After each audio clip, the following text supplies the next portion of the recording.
Chris and HenricK, the wreck bring the chaos. Gaming news and industry talk, they got it all. Rage quitting, head banging, it's a metal bro.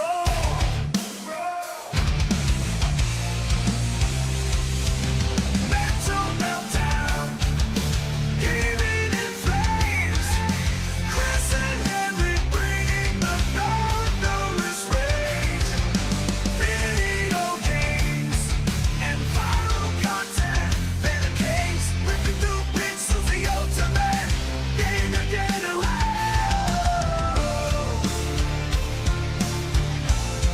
The ultimate.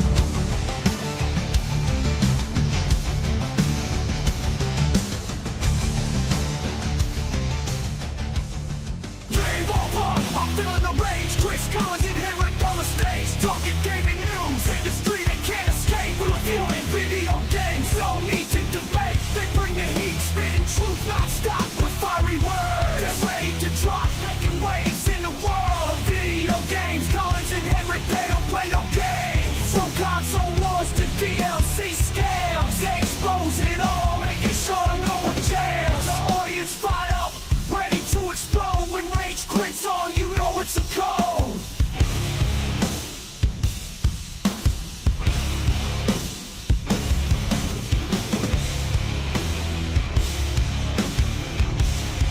You know it's a code.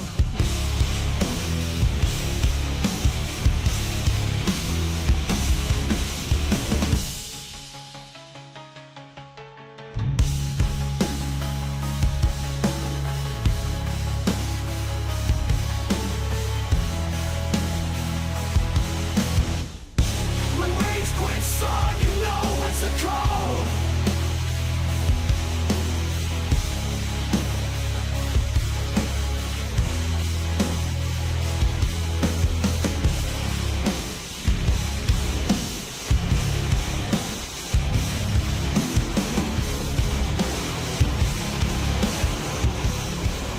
Rage quit. Rage quit. I'm losing my mind. Chris and HenricK, they're talking gaming all the time. Rage quit. Rage quit. It's a love-hate affair, but I keep coming back. Ain't nothing else to compare.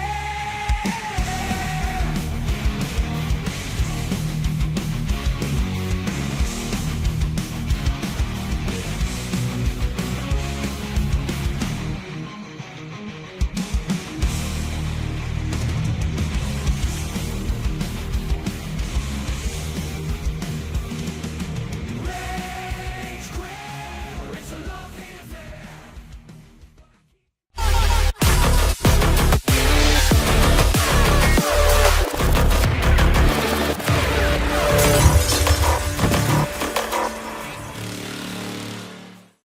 What's raging, gamers? Welcome to Rage Quit Video Game Talk Show. How you doing, HenricK the Wreck? You know me, Chris. It's Wednesday. We're here. It's time to rage. Hey, man, let's get it. We got so much to discuss. It's going to be a jam-packed show, and we can't thank you, the gamers, for always tuning in live every Wednesday night at 6 o'clock Pacific Standard Time, because without your support, gamers, this show would not be possible. So we might as well kick it off with a bang and show you guys a lot of viral content that is circulating all across the World Wide Web. So let's get it. Get ready, soldiers, because Battlefield's next mainline entry in 2025 is dropping a new Warzone-like Battle Royale mode. Will we witness more epic clips of teamwork, or just a bunch of players trying to revive each other while simultaneously getting sniped? I know you and I, HenricK, we've both been there, right? I mean, it can be the worst sometimes. Or maybe, or just maybe, something way more creative than you would ever imagine will come to this new Battle Royale. I'm assuming it's going to look something quite like this. So let's go ahead and take a look.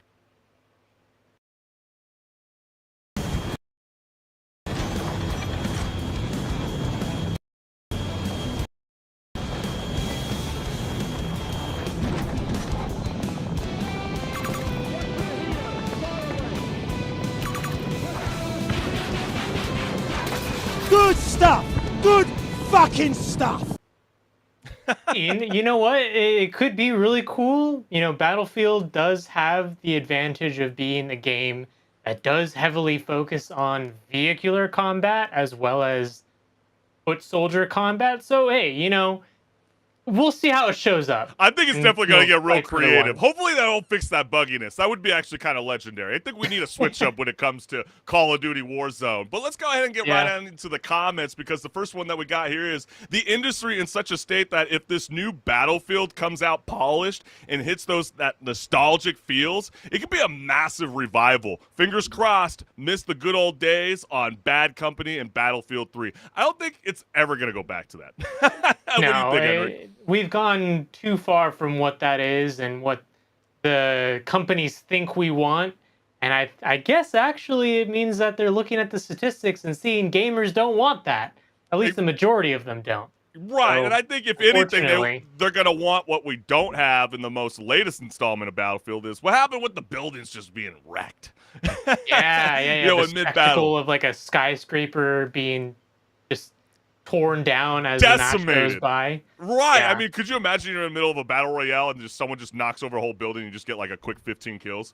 Just Yeah. in one blow? That's what's going to make it badass.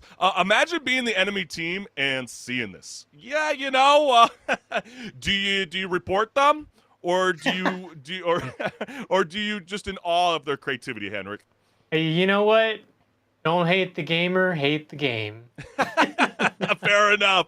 And this type of stuff always made playing with friends extra fun. It's a nice switch from Call of Duty. I haven't played either in many years, but was a nice switch up while still being similar. Laughing out loud. Yeah, I always still have, Battlefield 5 still installed on my PS5, even though I'm not quite visiting it all the time. But hey, I'm looking forward to playing the Battle Royale. You let us know, gamers, if you are as well. But man, HenricK, a gamer, is going viral for his impressive artistic skills, bringing himself into the world of Halo as Master Chief. Though it looks like his epic fantasy might come with a plot twist, courtesy of a very unexpected visit from the real Master Chief himself. You gotta love this, fam.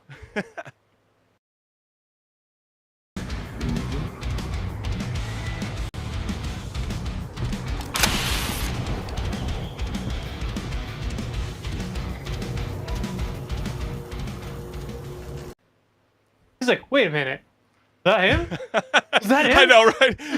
You don't come cosplaying into the world of the Halo universe like that. You're always going to get finessed every chance you can get. So let's go into the comments. This looks so real. You know what? Yeah. Kudos to that dude. That is some amazing Adobe After Effects work that he's got going on in this clip. I know the next comment says, can't have nothing in New Mombasa. The African city in Halo. Yeah. When did that get that's first in Halo introduced? I 2. can't remember. Halo 2, that's right. Yeah. And last, better result than the Minecraft movie. Ooh, ouch. Ooh. Yeah, that's a big stab. I mean, go show this clip to Jason Momoa. Tell him he needs to fix his look. why did they make him look like such a fruitcake? I really just don't understand it. Like, I've been questioning the direction They made of him the look Minecraft like movie. Timmy Turner. Yeah, Fairly yeah. Odd Parents. Yeah, just missing the Odd Parents.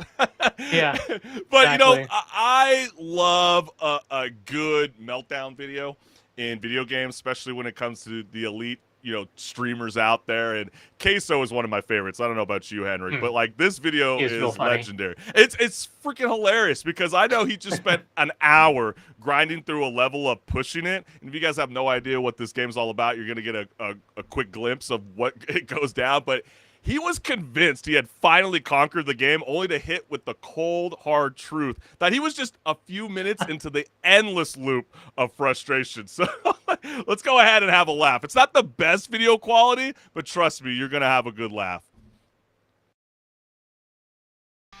You push that stone. I see the finish line now! Don't you dare lose it! No!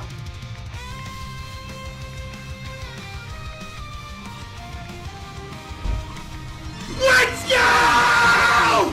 Let's go! Completed the task once thought to be impossible, and as promised, there's a prize for you.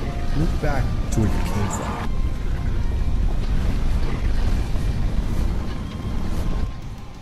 What? Did you think that was it? No, of course not. That was just a tutorial. Okay, don't look so sad, alright? It was fun, wasn't it? Phase 2 initiated. That's hilarious. I don't think it even has anybody also felt that same pain playing pushing it like Queso just did. I mean, that is hysterical. I haven't in that game because I haven't played that game, but I mean, this reminds me of, you play a game like Elden Ring, you go up against a boss like Melania, one of the harder bosses, you get the health bar all the way down, boom. Second phase. You thought you were done? No. You got a second health bar you got to go through now. That just happened in Kai Cenat's most recent stream when he was playing Sekiro. Definitely feeling like you just beat the boss and then, no, you're going to get finesse. But let's go straight into the comments because he goes, what the F made the syphilis? Oh, I can't even say. What's the guy's name? I was about to say syphilis. Oh, wow. That's very wrong, Chris. Very, very wrong. That's why you got your boy HenricK. That is hilarious. Oh, wait, wrong comment. Bro is pushing himself. Ooh. But you know what? I got to say, Queso's really, really funny with his fan base on encouraging that kind of raunchy humor. So, yeah, maybe he was pushing himself. Every game is a tutorial if you really think about it. So what? Every short film, every TV show is just an ad? What the hell does that even mean? For the big feature films? Yeah, like, what the hell does that even mean? Like, okay, whatever. But, hey, there's clearly a lot of comments that kind of felt that guy's comment. So I don't know. You guys know, let us know what's good. But hey, we want to thank you, the gamers, for always joining us every Wednesday live at 6 p.m. Pacific Standard Time for Rage Quit Video Game Talk Show, because this show would not be possible without your guys' support. And while you're here during the show right now, go ahead and scan the QR code, like, share, subscribe, so you never miss a live show, baby. And HenricK. Yeah, go ahead and scan that QR code down there too. You'll go to my YouTube channel, and I am posting more stuff on there, so stay tuned.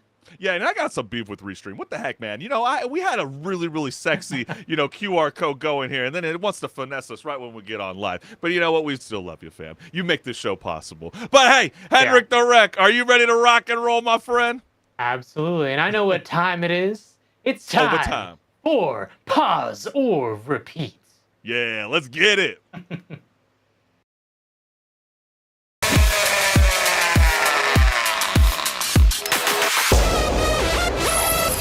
Hey everyone, this is Pause or Repeat. Here we figure out whether a game is really worth your time and money. Today's game is The Plucky Squire.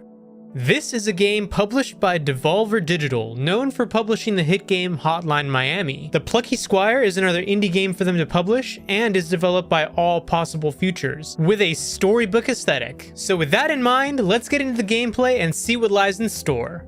The gameplay of The Plucky Squire falls into the genre of action-adventure. There are enemies to best, puzzles to solve, and even platforming, among other things. The standout feature of the game is the transition from storybook 2D gameplay to 3D world gameplay outside of the book. Using this feature of jumping between the storybook world and the outside world, the game makes you think outside the box, or in this case, the book. Puzzles will sometimes require you to jump between worlds, and there are full segments of the game that take place in one or the other. Throughout it all, however, you'll face many mini challenges on your way to completion of the game as well. These mini challenges shake up the normal gameplay with new scenarios such as flying with a jetpack, which may seem out of place at first glance of the game. And why is that? Well, because of the character you play, of course, so let's get into the story to explain.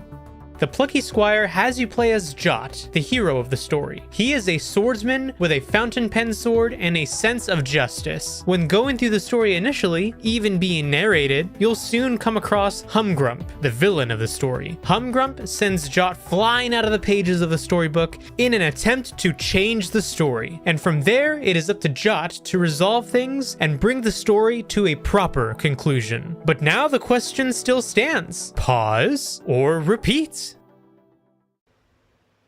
If there's anything about this game that's going to really draw people in, because it's just very eye-catching, is the visual design of the fact that you switch between 2D inside the storybook, then pop out and be in 3D in the whole room.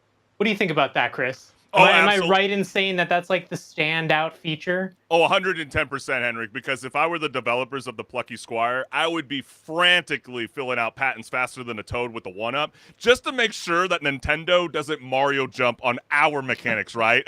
When it comes to the Plucky Squire and turn it into like a Paper Mario Odyssey crossover of our wildest dreams. I mean, HenricK, could you imagine a Bowser in 3D and 2D at the same time? That would be Oh yeah. madness. Oh, wait, that's what Pokemon and the Nintendo company are trying to do with Palworld. So, like, if you want to control game mechanics, super, super lame. But what they got going on with this game is the game mechanics, jumping from the 2D to the 3D space. I thought they did an excellent job. No, yeah, definitely. It is 100% the standout feature. It's the thing that drew both you and I'm pretty sure, to playing this game and covering it because, you take one look at this and you see how much care actually went into just creating the aesthetic of this. And sure, it is aimed towards a younger audience, but that doesn't mean necessarily that only the younger audience can enjoy it. I mean, I enjoyed it. I'm sure you enjoyed it as Oh, well, Chris. absolutely. Am I wrong? No, it felt like the nostalgia was definitely very real. I mean, Jot, our silent protagonist, being voiced by somebody that's going to do like a documentary for the Animal Planet, it was just fantastic. Oh yeah, You he does a great job. Doesn't he? I mean, you become the hero of a children's book who leaps from his once safe 2D world into a wild 3D adventure, and you're going straight into the bedroom of Sam, his #1 super fan, and it's really, really cool. I mean, you start to see like almost like Sam's room becomes a shrine to the Plucky Squire series with like shelves bursting with every edition of Jot's stories and walls plastered with posters of his adventures. And, the puzzle design, how did you feel about that? I thought they did a really beautiful job, interweaving it through the jungles, the beaches, the villages, even the mountaintops. I don't know how you felt. I got stuck at the heavy metal land, which I was very excited for, being that hard rock heavy metal fan of music just in general. So, like, it was everything about it. The magic was real. Yeah, no, the puzzles, they're not necessarily incredibly hard, not like the Witness level of hard, Right. But that's not necessarily a bad thing. If you're looking for the Witness level of challenge, this isn't going to be the game for No. you, but it's not really trying to be that at the same time. It's just trying to be a fun experience. I'd say even the second time through, it'd be a fun experience for most people. And a lot of that has to also do with the fact that you don't just take place in the story in a fantasy land. Like you were saying, to go to, like a heavy metal inspired sort of aesthetic at one point too. And Right. that's just a little glimpse of all sorts of diversity of environments you go through in the entire game. Oh, it's so true. But I feel like the real magic with this game is how Jot can literally mess with the book's text and rewrite his reality to get past obstacles. I mean, you can have like a stone block in your way. Just change the story with the text. Or who knew that just cheating in life was the best part of the game? You know what I'm saying? Like, it was there's a lot of really, really clever elements throughout the game. There's times too in even those puzzles where you have to get a word, but it's like, okay, well, where are we gonna get the word? It's not on the page. I have to pop out of the book, flip the pages around, grab what I need, then go back and put it where I need it to be. It's it makes you think more than just what you're looking at. Like, in kind of the same way that like a game that makes you backtrack does, but you're not necessarily backtracking in this game at the same time. Oh, it's very, very clever. I mean, there's a few puzzles out there that got me kind of frustrated at times, but that was the beauty about it, because once you rewrite the rules, basically like changing a river from water to ice, like you're like the world's laziest ice sculptor just to get to an obstacle that's like, I can't swim for some reason. Jot can't swim, so you're gonna need some ice. Or maybe there's a gate that needs to be broken down. Or maybe you need to get a wooden box to turn it into metal to smash through something. There's a lot of different creative elements through the wordplay, like the word salad throughout the book, that you can just grab a word from a previous page, bring it to the new page that you're trying to flip to the next chapter, per se. It's very, very creative. I just love this whole next chapter, plot twisting, genius element that got going on throughout this game. Yeah, no, definitely. So, I'm seeing from you that this is most likely a repeat for you. Am I right about that? Oh, it definitely feels like it. I mean, especially, just to even, we were talking a lot about like even the 2D elements, but even think about Mhm. Jot's out of this world 3D world. I mean, it's Oh quite the yeah, power trip. yeah. I mean, you could casually drop bombs, you could stop time, but even the fact that you could drop You bombs got to in a dodge children's book, bugs. like, I mean, just the fact that you're dropping bombs in a children's book is kind of funny.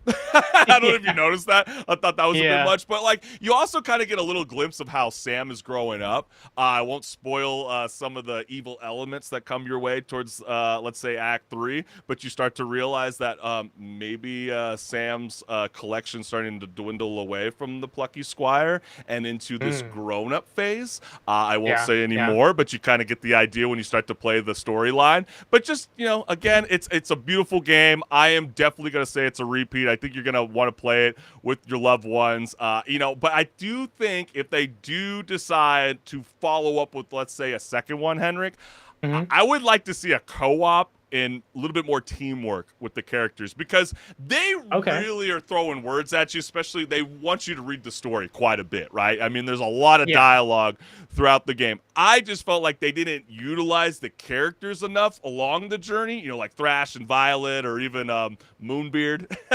So it'd be kind of cool to get that like 2-player experience. But hey, it's still an excellent game and there's so much more wiggle room. And I don't know if you had a blast picking up the scrolls throughout the game, just kind of getting Oh a yeah. glimpse of Yeah. the Yeah. Yeah. behind Yeah. the scenes of how they made the game happen. Such a freaking cool feature. It's a repeat for me. How about you, HenricK? It's a repeat for me also, and I do think I can agree on the whole idea of if they make a sequel, add a co-op mode. Even if you want to go as far as making it like it takes two kind of co-op mode, where you really have to have a second person to help you out with some certain parts of the game, Yeah. because that could be really cool. You add all the elements of the puzzles that you had in this, and then now you have the element of having to rely on another person to help you out also. Could be a different mode, maybe, because I'm not sure if that would be a great idea to go from a game that was single player to a game that requires a co-op player to But they complete got it. like, But the they thing could that do we that, the thing that we haven't even mentioned either was how awesome the mini games were throughout the story as well. Yeah, Whether yeah, it's yeah. like They get fighting like a really boss or creative. not. Like, I mean, there's one moment like, even in your just hyping up in your excellent video for Pause to Repeat. There's a moment that you see where you're looking like you're battling a Yu-Gi-Oh player, and Yeah, there's all the these little Magic the mini Gathering card. Yeah, exactly. I So thought there's all that these- was really creative. You're right. Right, and then there's one point you're doing like a bubble blaster kind of a style mini game. Then there's like one moment where you're like doing the old school Mike Tyson boxing Against game a throughout. honey badger. Yeah, Yeah, I would encourage that even more in the game. And then if you can add like a 2-player experiment with all of that, bringing back all that old school nostalgia video game elements to this video game, they got something special going on that I Oh don't no, think anybody definitely. else is doing. So yeah, Well, it's I an can excellent think game. the only other game that I can think of that we covered that did like the kind of mini game thing where like every level has like a different gimmick to it was that Princess Peach Showtime game. True, that's a good point. But this is also a different game than that. Big time. It's not the same. Right. So- So I mean, that's why I made that joke. It's like if like we're about to be jumping right into patch notes right now when it comes to this whole patent war thing. Plucky Squire, what are you waiting for? Yeah. Control every element of your game, or not, because that's kind of lame. But we're gonna get into that a bit later on. So stick around, gamers. You heard it from both HenricK the Wreck and I. So are you ready to rock and roll, HenricK the Wreck? Absolutely. Let's rage a little bit. Hey, let's get it, baby. Let's get that down. Woo-wee. And let's get it rolling, baby.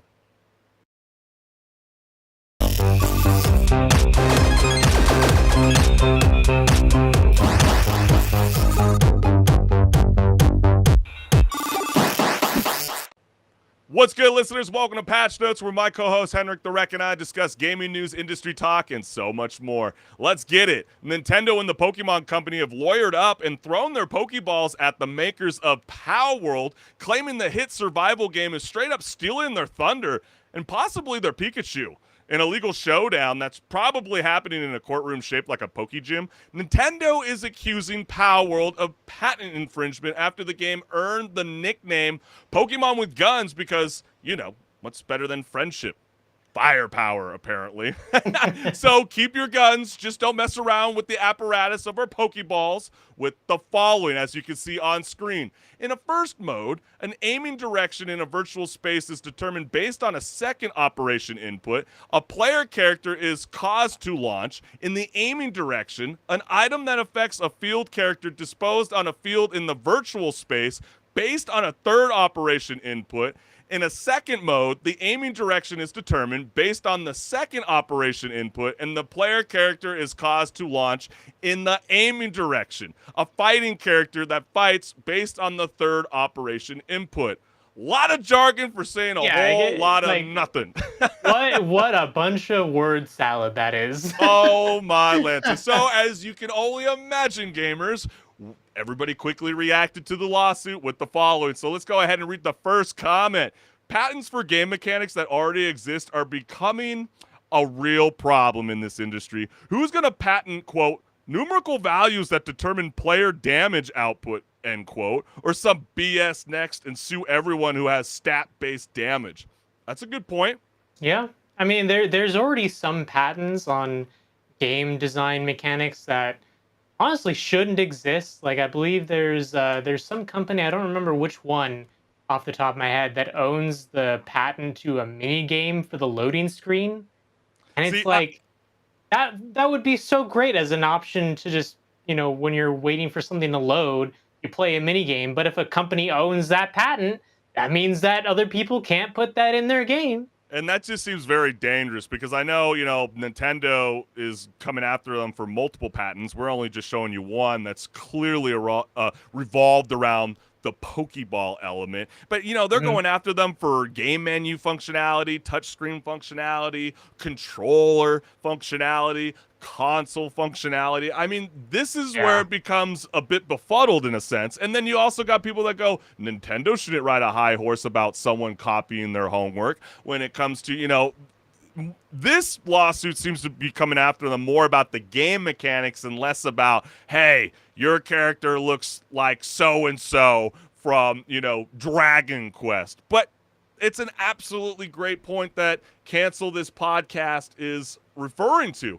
The next comment that we got here is actually what they're, some of the patent photos that have been actually submitted since 2021. It says Nintendo is trying to protect the Pokemon IP by suing Palworld. They are merely trying to shut down competitors via patent trolling and abuse, which, I mean, it feels that way. I mean, how are they going to be the only ones that control this element? I think about like Black Myth Wukong, how you can pick up a spirit. All the souls. The souls. The spirits, not souls, yeah. Right, and so it's like, so are they going to come after them for that kind of element? It just doesn't make any sense. Patent infringement, wow. New lows, Nintendo. Why not make a better game and stop killing off competition on technicalities? Ooh, okay. Some people feel like Pokemon fell off. Swinging. But then you also get people like Samantha who's saying, surprised it took this long for them to take action. So some people feel it's necessary that Palworld gets slammed with the court battle. And last, Palworld, we're inspired by Pokemon. Pokemon, I sue you, Palworld.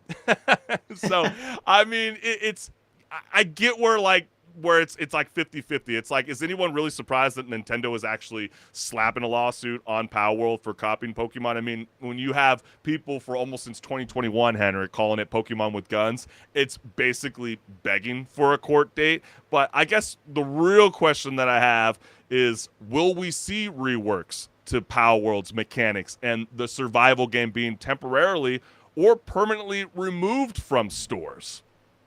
What's questionable about this whole situation is when Palworld came out, people were really thinking that Nintendo was going to come after them for just the designs of the pals in the game. Yeah. Some of them really do look like actual Pokemon designs, just slightly modified to be, not the same.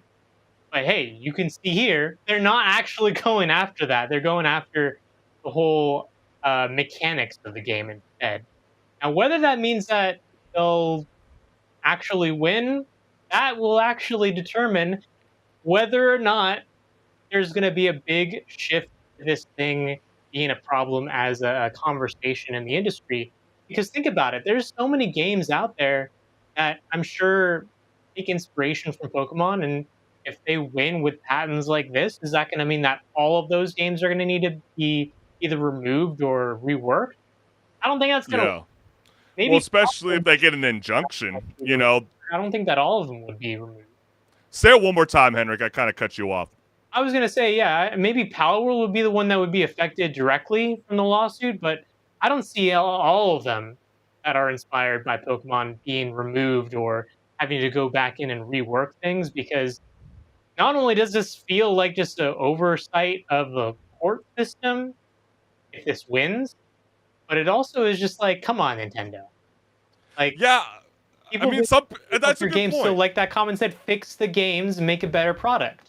And that's a good point too. And like I know that there was a few people online that were like, "Well, why don't they go after all like the Etsy people, that have their stores, Yeah, who that are are selling, basically stealing Pokemon characters for yeah, like a bunch keychains, of right? merch. Yeah. Merchandise or whatever. Why don't they go after them?" Well, guys, it's pretty self-explanatory. It's a little bit easier to go after one studio because the cost would be a lot of money to send out legal notices to everybody, to try to True. combat them. It's an easier battle for Nintendo to go after Pocket Pair, which became a major hit with more than 25 million players within a month of its release, compared to trying to go after all these little small stores all over the Etsy, brand. So like when you think about it like that, you're like, okay, that makes a lot of sense. And for people that know the popular franchise of the Pokemon video games, we all understand that Palworld definitely has its similarities, especially when it's centered around collecting stranger creatures with different powers.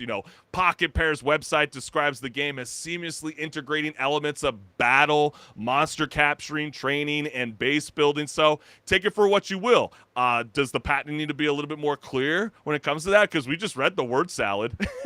Yeah. It's got a lot of jargon in it, but it is really intriguing to read multiple articles all across the web about this, especially when it comes to lawyers, because from what I'm seeing, HenricK, they are envisioning outcomes where Pocket Pair might not be allowed to re-release in certain jurisdictions. Also, some people are wondering if Pocket Pair have to pay a licensing fees, and even will they even be able to keep any infringing mechanics? And if that's the case, that would make it so they would have to completely remove the patented mechanics from Palworld, requiring a relaunch. And what worse timing than the state of play for the PlayStation announcing that Palworld is coming, well, it's out today on the PS5.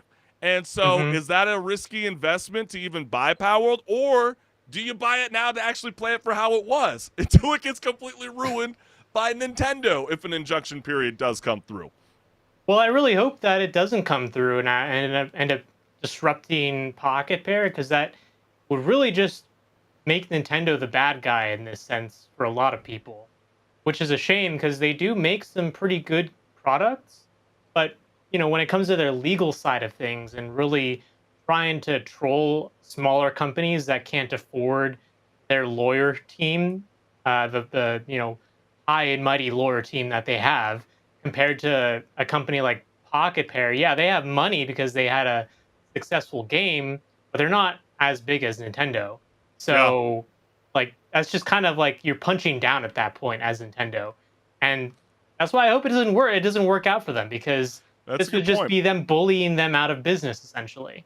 Well, that's a good point, because when you think about Pocket Pair, they are a smaller independent game developer, and it would require them to allocate time and resources to the lawsuit rather than approving or updating Palworld. So forget any updates as Which of is this the time. thing that people are already, kind of nudging them about. It's like, hey, when is the biggest update going to come out? You have the money, you have the team. Come on, let's see something. Not no more, because they're definitely gonna have to put more focus on this whole Nintendo and the Pokemon Company lawsuit, because even earlier this week, Pokemon reportedly won a $15 million legal fight against several Chinese game developers accused of infringing its copyright. So this is not their first rodeo, Nintendo. They are actually pretty notorious in the industry for doing this. But that's where we will leave this conversation by asking you, the gamers, is it wrong for a studio or even a developer to claim the rights over game mechanics? Let us know what's good. But HenricK, break it down, because this is quite an industry leap of faith, or Commitment? Let us know Yeah. what's good. Game design is gearing up to be AI's next playground.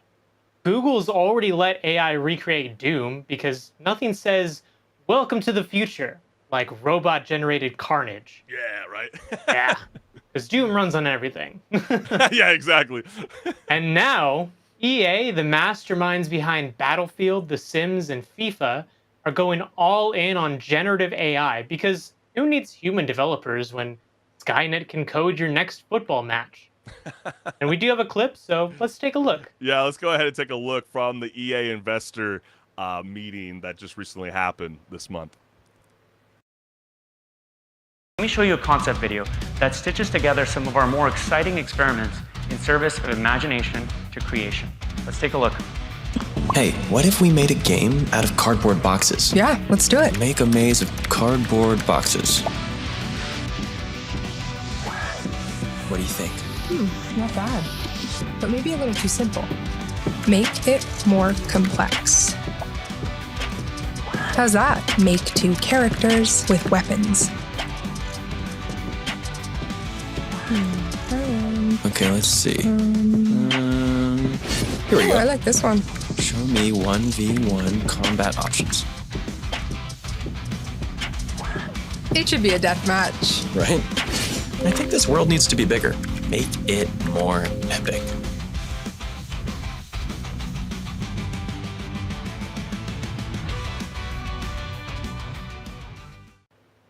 Intriguing stuff considering they chose cardboard as the thing to. Hey, to not demonstrate intriguing. this with. Choose to make it epic, HenricK. Yeah, but we do have comments because, of course, gamers reacted to this news with Yes. the following. Yes, we do, HenricK. Let's get right on into it. Wait, so this is a concept video? Meaning it's not real and they could have demoed whatever grand, epic idea they wanted, and they chose a maze of cardboard boxes?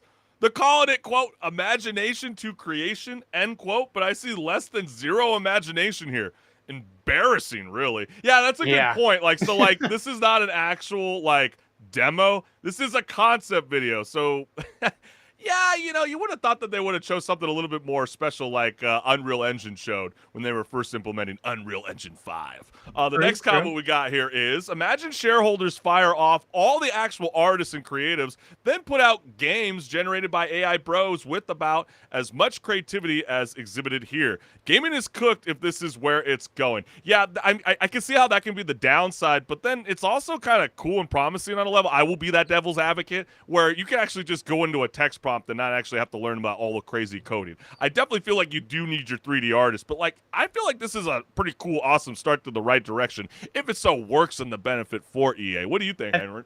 The opposing argument to that is when you actually know the fundamentals and the coding necessary to make this happen, you're not relying on AI, which is trained off of a database of things that it's looked at, and you can maybe make something that AI would never have thought of. I mean, especially when they're swiping through all those like kind of character directions and they were trying to figure out how they wanted to do their 1v1 match. Isn't this everything that like Lionsgate is hoping for when they sold their souls? And that's you know, the to the thing, AI. too. It's like I get it that shooters are like the dominant force of a genre in the industry, but come on, you could have been a little bit more creative to show a game that was not a shooter. Well, it's like EA. I mean, they could easily have their like, FIFA football arenas, or they can even do the NFL, and they go, "Hey, Super Yeah, Bowl, exactly. add this in." I don't know. I mean, maybe it might speed up production. I think it kind of sounds fascinating. I'll buy generative AI games with some generative AI money then, not paying full game prices for games that are lazily made by AI. But people are still investing in crypto and all that other silly NFT dumb shit. You know, I hear you. I mean, people just don't like the idea. Support the artist. I'm totally with you. But I definitely feel like you can't run away from it. It's going to merge with our reality, whether gamers or artists like it or not. This next comment here says, EA casually making sure nobody can dethrone them for being the worst gaming company ever. I don't know if that's the case. Were we all just celebrating EA College Football 25? I mean, where do people get all this idea that like they're just the worst company ever? I don't get it sometimes. They do make some anti-consumer moves. I guess that's what this person I think is that's fair to holding say. against them. Okay, fair enough. I get you, Yeah. Henrik. And they go, ah, yes. Amazing. Yeah, I know. I think that would be the problem is if you were playing, like, let's say they wanted to do another Dead Space 4 or something like that. And you're like, why does this remind me of Chapter 2 and Chapter 8 has the same layout? Yeah, You know, exactly. like, that's where it would There's be kind no of... difference in creativity between Yeah, the two. like why do the staircases look the same like every Call of Duty map in multiplayer mode? Huh. And then last, translation. Layoffs incoming. Yeah, good point. We've kind of heard that before. If anything, the 2D artists are in more of a hurt than the 3D artists. But HenricK, especially when you hear, EA's shift towards 100 active AI-led project, is it a recipe for success, or could it lead to more glitches than goals? Well, it's one of those things where if they use this properly and don't use it as a way to cut costs and make shortcuts to making games, then yeah, that's fine. I think I'd be okay with that, if it's just being used as a tool to maybe demo a concept before you dive in and actually handcraft it, or say if there's some mundane task that an artist doesn't necessarily need to go in and handcraft, AI could probably fill in the rest for you and it'd be fine. But I don't know if I can necessarily trust a company as big as AEA to not see this as a way to really just lay off people and say, hey, we don't need all this team to develop games because we have AI to pick up the slack. Will people hate this idea if it eliminates crunch period? That's kind of what I'm wondering. That's a good You question, know, actually. Yeah, I don't know if crunch would ever actually go away though, because I feel like if anything, even if this does speed up the process, the deadlines will just get pushed closer yeah, to the actual production, not pushed out further or staying at the same deadline space time frame that they give. Like it'd probably just be that you're expected to put out the product quicker, and at that yeah. point, you still have crunch because you're still scrambling to hit that deadline. Yeah, I think that's a good point that you're referencing. I think, if anything, this tool could work if it's as if it's being used as like a fine polish element. Like everything overall with the graphical design is already pretty much set in stone when it comes to the actual artist. But then if there's like little tiny elements that they want to add in, if the AI can like help with that I think could be very, very promising. But also at the EA Investor Day, the CEO, Andrew Wilson, was also explaining how they feel like it's going to accelerate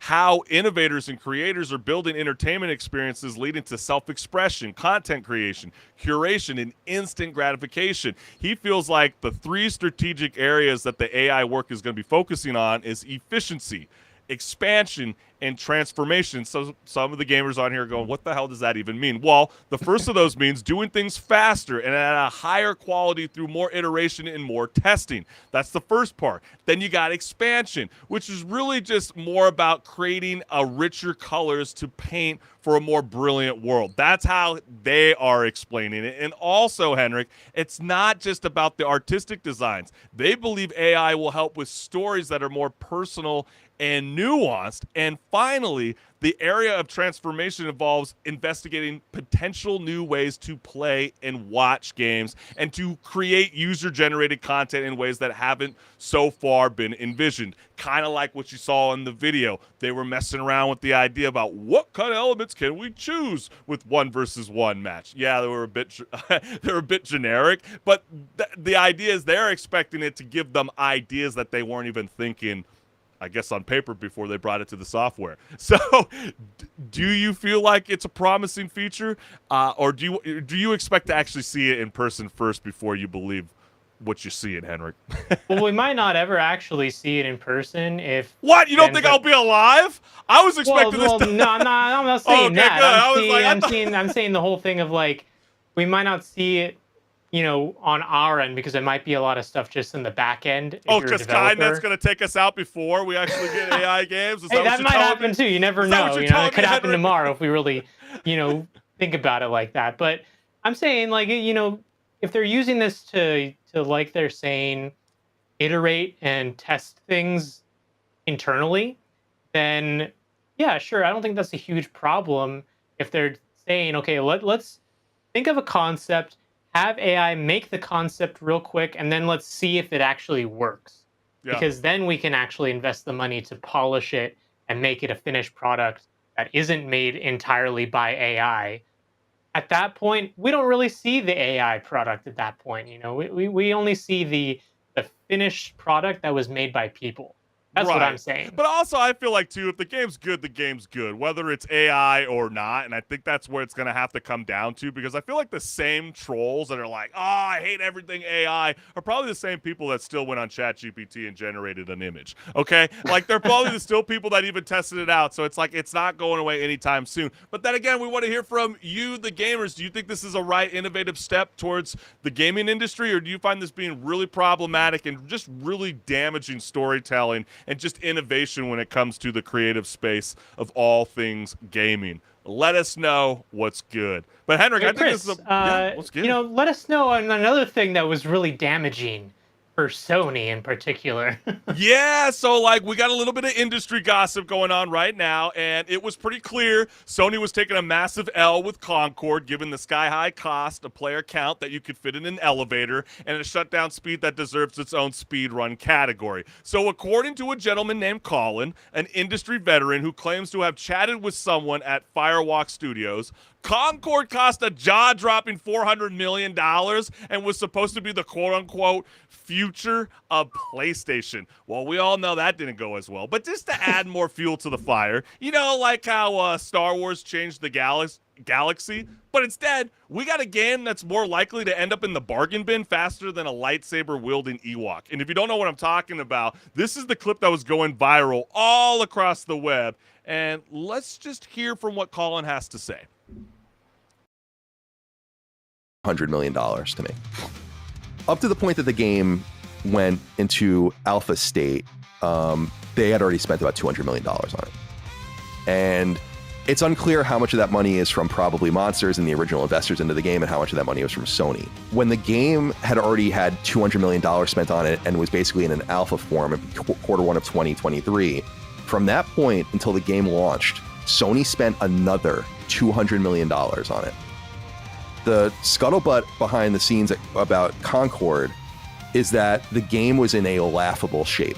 The idea behind this was, and the term apparently verbatim had been used, that Concord is the future of PlayStation. They had such major ambition for this game that it was referred to internally as a Star Wars-like project for Sony, that it can be repeatedly revisited over and over and over again, not only in cross-media, but in what we were seeing. We've already kind of seen little bits of it. So the weekly story vignettes that they were going to release, and then, of course, the inclusion in Amazon's Secret Levels anthology, that's like just scratching the surface of it. Henrik, I feel like there could be some truth to that. I mean, considering how much we know that they put a lot of focus in the mocap work when it came to the cutscenes. That's true. I mean, the animation quality was like one of the biggest things that you could clearly see in the game had a lot of budget for, because as much as you might not like the game, if you look at the characters, just animations, they're super smooth, very detailed.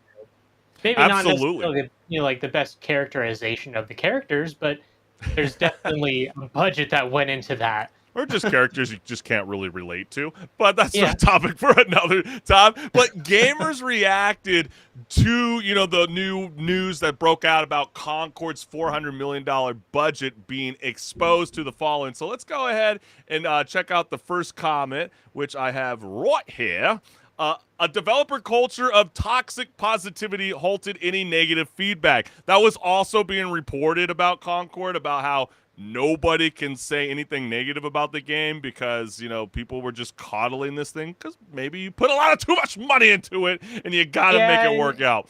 This I actually could see maybe being absolutely true, because when you get to corporate worlds, like this is definitely a thing that it needs to be talked about more, is the whole toxic positivity in the workspace. Because if you come in and you have an argument with someone about something, or you have a dispute over something, like everyone just looks at you like, man, Why are you bringing the vibe down? We want to have a good time here. You know, Sometimes you wonder we if want to have a hostile work But environment. sometimes you wonder if toxic positivity also means like adding like social political commentary into video games. Kind of like That's what true, Concord was too. being accused Yeah. of. You know, like everybody always makes the joke about Sweet Baby Inc. Like, why are they ruining everybody's favorite video games? Like, I'm actually surprised nobody's like, well, you're not hearing it as much with Ghost of Tsushima 2. I could give two shits, but you're going to hear like a very tiny crowd that's like, oh no, where's Chisaki at? You know? And Yeah, it's just I mean, so literally, dumb. when the game was announced, like you were telling me, you saw immediately just a bunch of comments in the live chat. Woke, woke, woke. And sometimes you feel like maybe that's where they go, hey, let's bring more positivity. But you're like, no, you're not actually focusing on the gaming. And just to kind of finish with this comment, this lonely Goomba was saying that is usually how terrible ideas get this far, to be honest. But if you give feedback, you are the bad guy. So people just stop doing that after a while. Let's go into the next comment. This person wrote, Concord budget to make was $400 million to make. That is beyond insane. Yeah, it definitely feels like that. But then we also have Mighty Keith who's saying, laughing out loud, look, Concord was a massive failure, but I do not believe this number for a second. The whole I know someone that knows something tweets are just never believable for me anymore. Okay, well, That's fair. You know, it's actually good to have a little bit of skepticism when it comes to things like this. It is a big claim, and we don't even know directly from Sony the claim, so it could be a bunch of malarkey. Yeah, I mean, fair enough. Also, you got another comment here that says PlayStation losing $400 million on Concord is the gift of the decade. Imagine how radically things could have changed if they succeeded.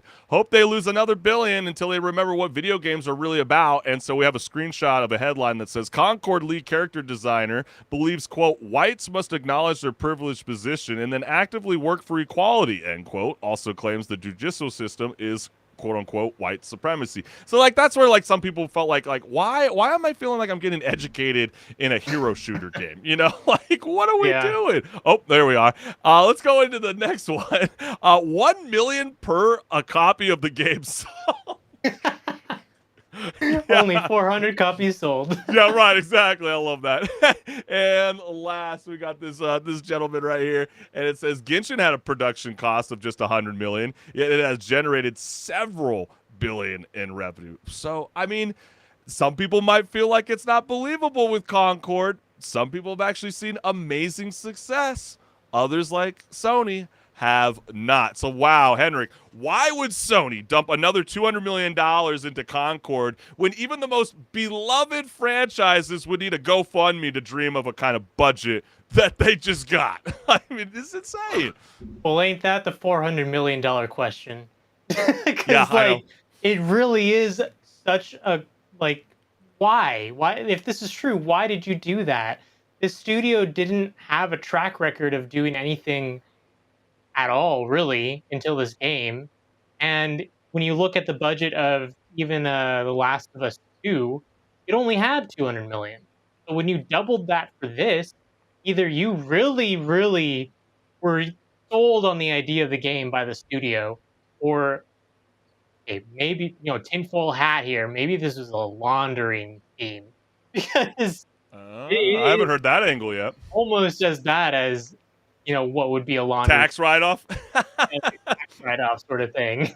Yeah, I mean, some of the information that we're getting from this is that they were saying that before the game hit alpha state, they'd already spent $200 million on it. So it was unclear how much from the original owners or the investors and how much is from Sony. So after that, from 2021 to the 2024 launch, Sony spent another $200 million on it. And so that's where everybody was like, what are we doing? This is in such a laughable shape when it was shown in that alpha state. So Sony felt like they needed to spend that much to get it into the minimal viable product status. And so that's why people were just questioning why they would do such a thing. We just got the Sony State of Play. People were like, what the heck? I thought we were getting a Days Gone remastered. What happened with Bloodborne that everybody keeps calling for? Instead of actually, doing things that the gamer base is asking for, they decide to fork in more money to try to revive a dead carcass, in a sense. And it's just crazy how there's that much kind of money being thrown around. it makes you wonder, where did all the 200 million go after it being in an alpha state? If, make it to where it was when it got released. Yeah. Well, you can go on YouTube and you can look at the credits for the game, and it's over an hour long. The credits. I know, isn't Granted, that crazy? it's not a game that has a campaign, so you don't have to get to the credits. It's just a little thing you can click on. Mhm. But the fact that it's an hour long shows how many people were involved from top to bottom in this game. And, all those people need to be, paid. Yeah. And they were also working on this game for 8 years. So Yeah. that's And a HenricK, lot of money just going towards that. And HenricK, it's hard to, pay for all those workers for a 1 hour, credit scene when, you got to maintain the game, for additional millions a month, because it is a live service hero shooter game. And so Concord is the biggest budget game Sony has ever released. It's probably one of the biggest loss they've ever taken. And there are other games being worked on at Sony that cost more than this, but in terms of what's already out, this is the largest, and it's a total loss. So for a game that was supposed to be the future of PlayStation, a Star Wars-like project, and, it's still going to be represented in Amazon's secret level, I'm just wondering if we'll ever see a revival of Concord. I kind of have a weird feeling they're going to do everything in their power to try to bring Concord back. Maybe not in the fashion that it was going to get delivered. Maybe it's going to be a low knockoff end, but we all know that blame was placed down already. The head of Firewalk has already stepped down. And so True. Will they continue with this, or will they just, like you said, take a tax write-off? Well, if they do come back, we'll have to rework a lot of things. That's right. So, hey, gamers, did you feel like this is probably one of the worst epic fails that Sony has ever done? And will they have even more of this to come if they don't follow up on the player base's demands? Or would you like to see budgets exceed up into the 400 million You for your want to next see favorite Sony game? fail and lose more money.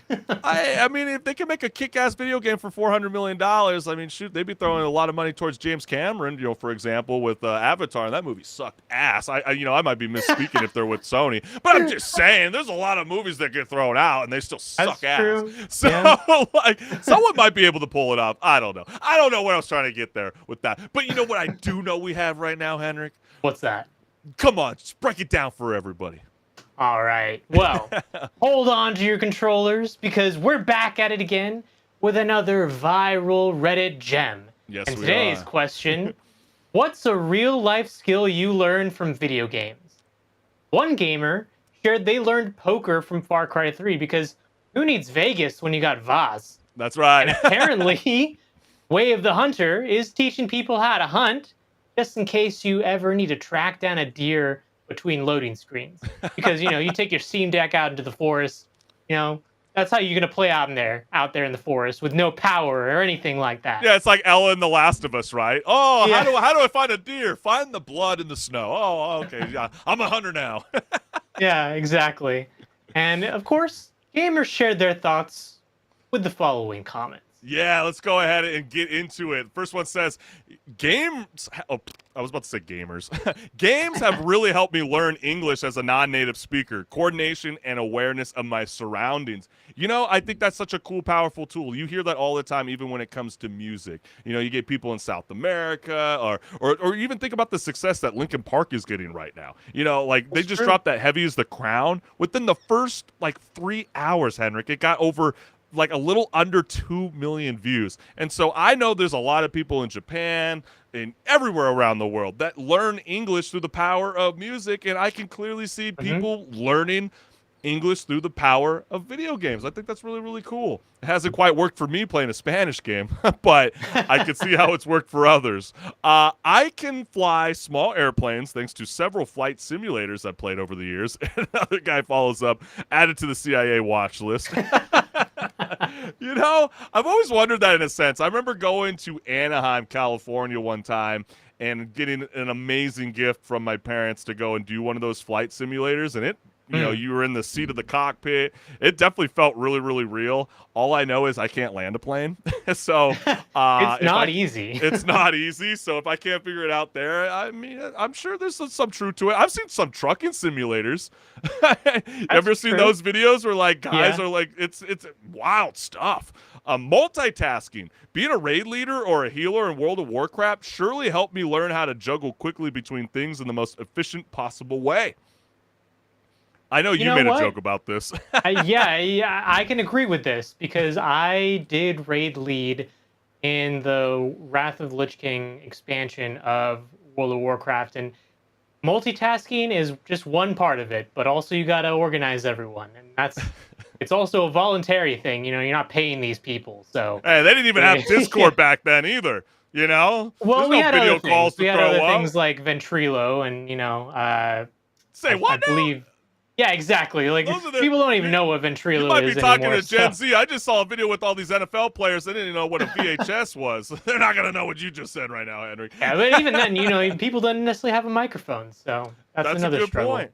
Playing Dark Souls literally changed my life. Before playing, I was quick to anger, would blame everything under the sun before myself, and found it hard to stick to one thing. With encouragement from my brother, I decided I was going to play all 3 Dark Souls in succession, and through doing so, I learned patience, self-accountability, and discipline, all skills which have completely reshaped my life. Although it's probably not the intention of the creators, I've always viewed Dark Soul bosses as fighting your own demons in life, and the very last boss is conquering yourself. I'm sure the people with Dark Souls would really appreciate that comment. I mean, you got really introspective with that one. yeah, no, big time. I mean, those Dark Soul games, I lose my patience. I just leave. I learned something about myself.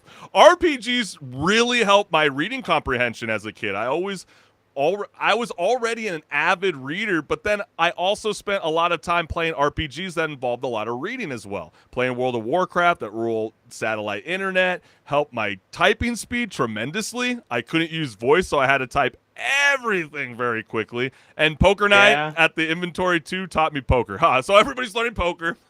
People learning how to type quick. And now we are reading. And it's funny because I was thinking about that first sentence. Did that flow well with you? Because I know you made a comment in the past shows where you're just like, man, I'm sick and tired of reading shit in video games. Well, in certain contexts, sure, because if I'm in like an action game where I'm hacking and slashing enemies left and right, and then all of a sudden I have to read something, okay, come on. You don't like that kind of whole stuff? action. I like that in the elements when it came to Dead Space. I know everybody's going to get excited because it just showed up on the new PS Plus for the month. If you haven't played the remastered, excellent game. But it's really cool picking up the notes and just to kind of figure out the lore of what was going on in this space vessel. That's a bit of a slow-paced game until you're actually in the action. But the in-between moments True, that's a good are point. supposed to be slow because you're building the tension to the action. Yeah, that's a good point. I'll give you that one. And last, value of money. Don't waste on stupid digital junk, early premium price pre-orders because you can't effing wait 3 days, or donations to amateur actors. Damn, that was quite the stab towards the end. There's a lot of amazing mocap actors out there in the video game space, so shame on you, young man. That was not cool. But I get where you're coming from. But HenricK, what real-life skill did you learn from video games, like negotiating peace treaties in a multiplayer match, or just the fine art of looting a fridge for snacks? Because, sometimes when you're low on those Cheetos and you want to survive until 1 a.m. and 2 a.m., you have to kind of allocate your snacks in the right order. So, you have to leave some for the morning maybe, or for work. Well, that is a skill in itself. You're right. Yeah, but right. I would say the skill that I learned from playing video games very early on, online video games at least, was just talking to online strangers and it being actually kind of normal, because, I'm sure maybe you grew up in the same kind of household that was saying, don't ever talk to strangers on the internet because they might come and do something weird. And, granted, I wasn't giving people my address. Right. Yeah. But, breaking out of the shell, sorry, mom and dad, and of, talking to random people online and realizing that I can do that in a safe manner was a very valuable skill. Or just even how to conduct yourself just in general. You're going to get some dumbasses Yeah. every once in a while. Like I'll be playing, Madden, for example. You're always going to get the one guy just chirping, just trying to egg you on. throwing Sometimes it's slurs just like your way, everything. Yeah. everything. And you just Yeah. kind of learn to just mute them out. And then when you start to win, you humble them real quickly. Absolutely. But, That is the best way to do it is you win instead of them. No, I think that's a really good point. I would say for me, like at the earliest that I could recall when I first started playing video games, what's the number one real life skill that I learned? It probably was hand-eye coordination, easily. I mean, that's the biggest thing I'm even noticing, even with my nephew, when he loves coming over playing on the PS5. It's like, you do realize you have an R3 stick. You need to control the camera. And he's not quite there yet, but I have a feeling like all those skills definitely will apply as you grow up as an adult. And I just got to say this because, like Dan Orlovsky said on ESPN's Get Up last week, I feel like this same joke can apply. HenricK, what kind of coordination did Whitney Houston have when she was playing video games? What kind? And okay, I'm done. But but another real life skill I also would have to say is like, how about GTA helping us all learn how to back up a trailer hitch? I don't know. Has anybody ever like this? I felt like that related with me when I was in the pool table business. You're picking up 7 to 9 foot pool table. Sometimes it's not always going to fit in your Ford Explorer. I know people are probably wondering, you can fit a pool table in a Ford Explorer. Trust me, it's not just all in one piece. You got to take the legs down, take down the body, take down the 3 pieces of slate. That is a dismantling project right there. But like sometimes you go to Big Bear and you got like some of these like wonky, driveways, and you got to be able to learn how to drive that, that trailer hitch, and you'd be very, very surprised when you got to go and pick up that package in GTA, and sometimes you have to back that truck in or that hitch. I was quite surprised, like how well that translated into the real world. So it's a no risk environment to learn that sort of thing. I'm sure people could say the same thing about just driving in general. Hopefully the people driving who learned from GTA didn't take the skills of like running over people. But, yeah, trust me, no pedestrians harmed. Okay, no pedestrians harmed. And I always stop. So. I always stop at every red light when I play GTA. Psych. Oh, no, really? that's not the case. Really? I know. Hey, but forget it. We want to know from you, the gamers, what's a real life skill that you learned in video games that apply to your everyday life? Let us know what's good. But man, this has been such a kick-ass show, and we can't thank you, the gamers, for always tuning in every Wednesday night at 6 o'clock Pacific Standard Time, because without your support, gamers, this show would not be possible. And while you're at the end of the show, we want to let you guys know, if you haven't scanned the QR code, this is my YouTube channel. Hit the like, share, and subscribe button, and hit the notification bell so you never miss a live show. And go ahead and scan that QR code down there as well. You'll go to my YouTube channel, and I'd like you, if you go there, tell me what you'd like to see. I'll probably take some suggestions from people and make some more comments. Dude, I gotta just say, kudos to you on your YouTube channel recently, man. You had a meme that just blew up, and yeah. with the whole 40K and the emo girl, that thing is so freaking hilarious. Go support the homeboy HenricK the Wreck. He's got a lot of amazing things cooking up, all things gaming. What are you waiting for? And man, this has been such a blast, and we will see you